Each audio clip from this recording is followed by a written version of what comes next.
In this short sub-series, we are focusing on conjugating verbs in the easiest way.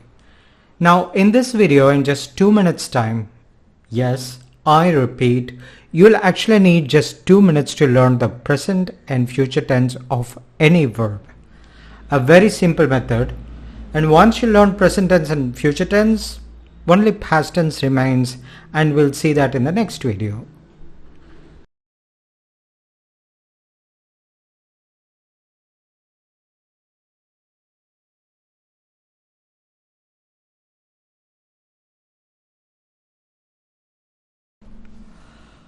Okay, to construct verbs, let us classify the verbs into two types. It is very easy. Just focus. There are verbs that will have k sound in the ending of infinitive, and there are verbs without k sounds. Let us see some examples now so that it becomes easy for you to understand. Pada, to sing. It doesn't have the k at the ending. The next one is nadikka, to act. It has k at the end. And the next one is tunga. No, it is not a k verb. Paaka, meaning to see, it is a k verb. Vanga, it is not. Keka, it is.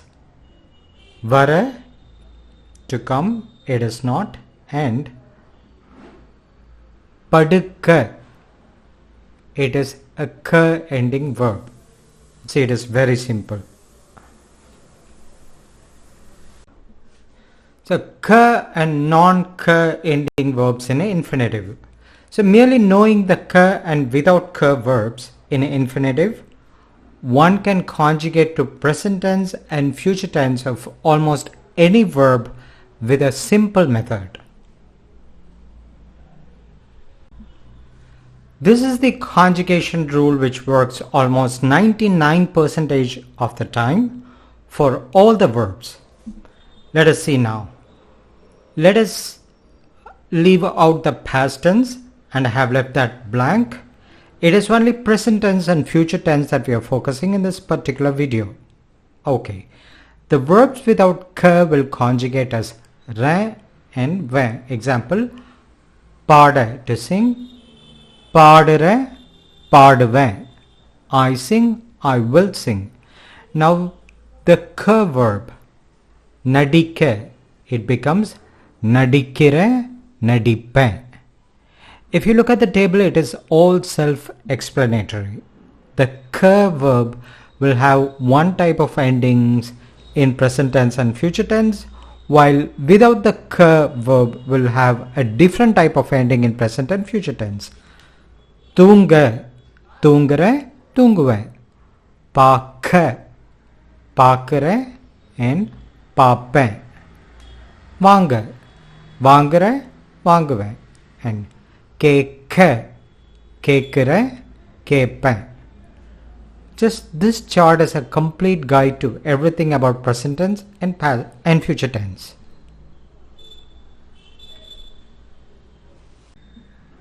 Now let us see how we can conjugate to different pronoun using this method. I'm sure some of you can already do it.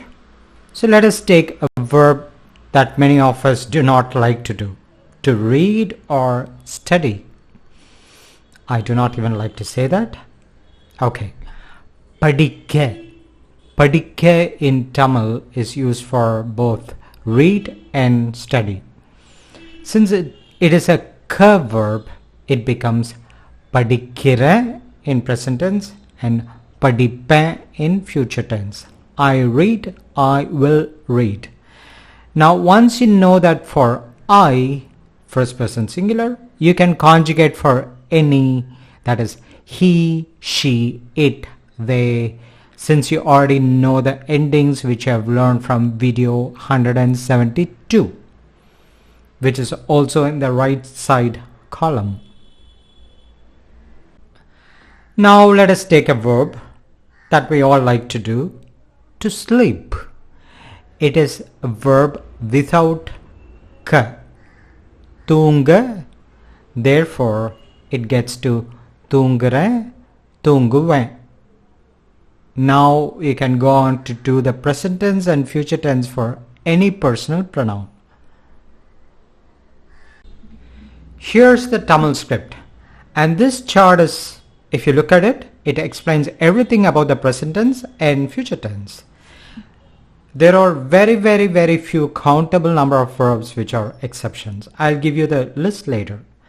Now that you know already the present tense and future tense, your 2/3 of learning of verbs is over.